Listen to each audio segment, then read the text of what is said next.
Drones are incredible pieces of modern engineering, of that there is no doubt. However, they also have some flaws, some of which have been around since the first consumer drones took to the skies and pissed off the first middle-aged woman in leisure wear. So I reckon it's high time the drone companies pulled their collective fingers out of their collective arses and addressed these flaws, old and new, once and for all.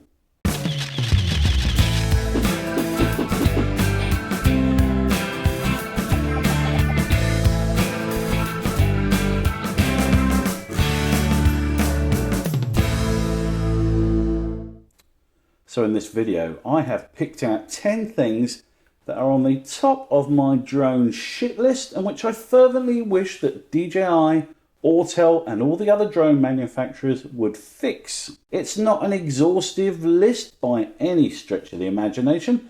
I'm sure that there are many other things on here that irritate the living shit out of you guys. It's also a DJI centric video because those are the drones I've always owned. But I know for a fact that many of these problems affect all drones, no matter who makes them. That being said, I'm pretty certain that every drone owner on the planet will agree with my first choice. If there's one thing that annoys me more than anything else on my drone, it's how hard it is to extract and reinsert the SD card. It's almost like the engineering team sat down to design this part of the drone and said, alright lads, how can we make SD card removal so fucking frustrating that the customer wants to throw the drone against a brick wall? Perhaps if you've got childlike fingers or you can enlist the services of an actual child, then you can grab the edges of that little card. But let me tell you, when I try it, my sausage-shaped man fingers look like the Michelin Man trying to do brain surgery. My pudgy fingers have an extraordinarily tough time grabbing the edges of that card, and it's usually only after I've worn a 2mm wide groove in thumb and forefinger that I can get the fucking thing out. Putting that SD card back in is only marginally easier, since they apparently made the locking mechanism into a kind of surreal torture test. No matter how carefully you press the bottom of that card with your thumbnail, the poxy thing pops back out again and again. Many of the design choices implemented by drone company engineers appear to be some sort of matrix-like psychological torture regime. For instance, what in the name of all that's fucking holy is with the gimbal covers? How hard can it possibly be to create a protective gimbal cover that you can put back on the drone without losing the plot and drop kicking it into a ravine? If you're on your own, you have to hold the drone in one hand and then, using the force or some shit, hold the gimbal steady with these two fingers here whilst you're trying to pry the cover into the right place and line everything up and somehow magically slot it all home. I have the Mavic 2 Pro and I bought an aftermarket cover off eBay that's 1,000,000 times easier to put on than the official one. And I have heard that the Mini 3 has such a lousy gimbal cover design that unless you save the little bit of foam that was fitted behind the camera housing when you bought it, you'll be swearing like a Glaswegian builder too. So come on DJI, put us out of our misery, please. With a couple of notable exceptions, it's notoriously difficult to hand catch pretty much any model of drone. The thing is, hand catching is often the least worst way of retrieving your drone. I fly a lot at the beach, and while I do have one of those little circular folding landing pads, landing your drone throws a ton of sand and detritus up into the air, which then can get into the motors. So I'd far rather the drone was nowhere near the vortex of spiralling sand caused by the close proximity to those 4 high-powered propellers. I used to have a Phantom 4 and that thing was an absolute bloody dream to hand catch, thanks to those looped legs. But hand catching the foldable drones is a test of bravery, mental grit, recklessness and stupidity. And it's not just the design of the drones that makes hand catching them tough. Oftentimes these sensors will detect your hand and you have to play this weird game where you kind of sneak up on your drone like you were trying to catch a flighty creature of some kind. So please make foldable drones easier to hand catch, because everyone's fucking doing it anyway.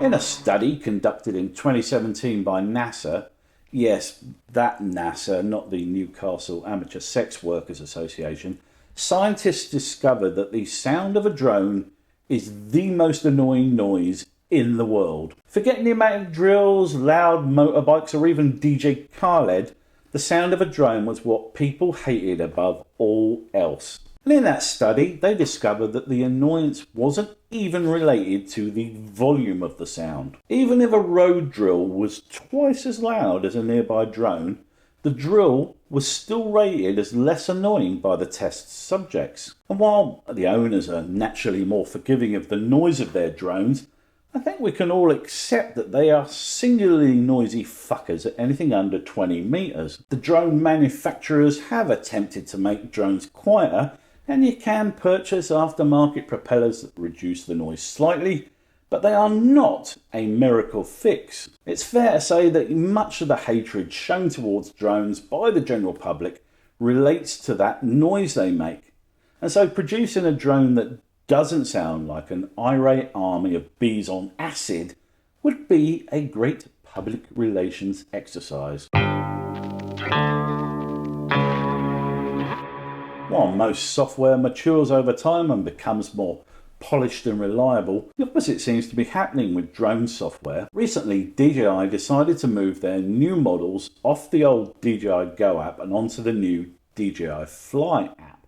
And given how awful the DJI Go app was, that's a bit like giving someone a terrible sandwich and then taking it away from them and replacing it with a steaming turd between two pieces of bread. The main problem with all of the DJI apps is they utilise tiny on-screen buttons, some of which are disguised as telemetry readings. If you're taking photographs, then you'll find that adjusting the settings is a laborious, multi-step process that requires clicking precisely on tiny menu icons across 6 screens of menus. Want to change exposure using your controller? Simply purchase an RC Controller Pro and you can do it with the thumb wheel, all yours for just under $1,000. And while the DJI Fly app is slightly better in terms of accessing camera settings, the buttons are still small and it's easy to press surrounding buttons by mistake. The auto exposure lock button, for instance, is right down in the bottom right, directly next to the EV compensation and camera mode buttons. Essential settings that you regularly require access to mid-flight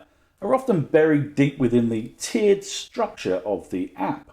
And then there's the fact that anytime you do open the settings, you lose half the screen to a massive black box that obscures the video feed.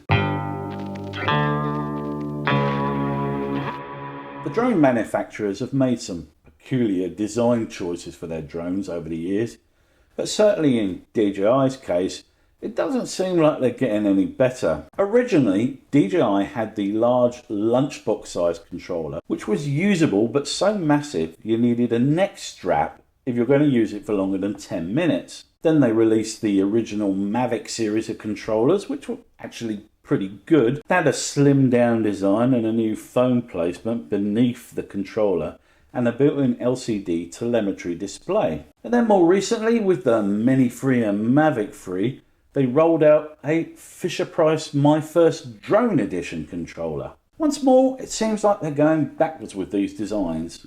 Now, it could well be the case that they included such a shitty bundled controller to encourage folks buying the cheapo package to either upgrade to the posh smart controller later on or buy the more expensive upgraded controller bundle in the first place. My money's on the price gouging.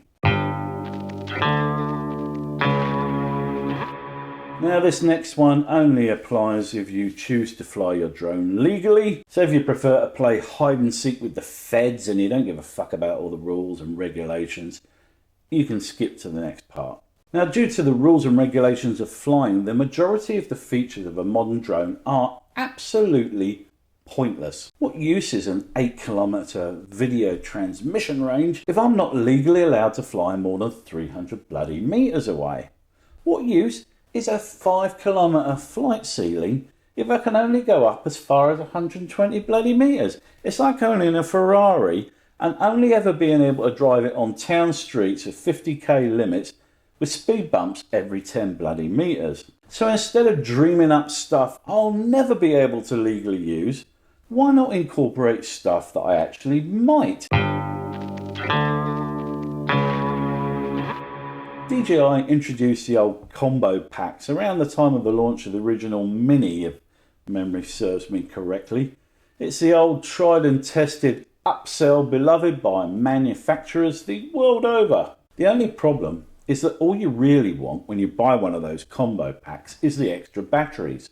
But DJI ramps up the ticket price by including a load of shit you do not need. Everyone already has a camera bag or backpack. Why the fuck would we want some awful cheesy faux leather shoulder bag that looks like the thing my CPAP machine came in? And why do I need a battery charger that does 3 batteries at once? I'm not the bloody broadcast news. And spare propellers? I've been flying drone for 8 years now, and in all that time I've had to swap out 1 propeller. Who the fuck is so shit at flying their drones that they need 8 spares? Alright, maybe don't answer that last one. One of the requirements of flying a drone is that you maintain constant line of sight at all times on your aircraft. So why the fuck does DJI make all their drones the exact same shade of grey as either a cloudy sky or the ocean? At this stage, it seems like they're deliberately fucking with us.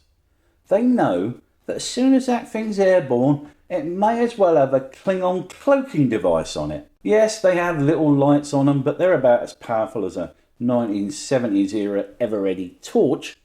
Flick your eyes down to your smartphone and controller for a nanosecond and you'll lose sight of that drone faster than a presidential Secret Service agent loses an incriminating text message. And yes, I know you can buy a skin for your drone, but why the fuck can't they make the things more visible in the first place? And yes, I also realise that Autel make their drones a lovely bright orange colour that stands out like the balls on a bulldog, so well done to them and a big middle finger to DJI.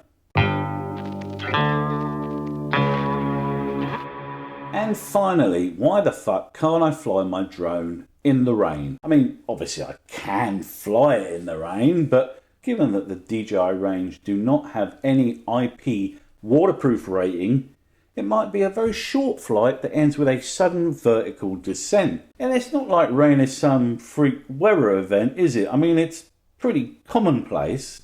My drone was waterproof. I could stick a bit of Rain-X on the front of the camera to keep the drops off and shoot some amazing storm footage, instead of which I have to hurriedly land the drone every time it starts raining. And given the record-breaking wet we've had here in East Coast Australia for the last 2 years, that's a lot of emergency landings. And that's my top 10 irritating drone features. What pisses you off most about your drone? As always, leave me a comment down below in the section below and let's share the pain together. If you enjoyed the vid, give it a like, hit the old thumbs up icon down there. And if you enjoyed this content, consider subscribing for more of my videos in your YouTube feed. Till the next time guys, ta-ta.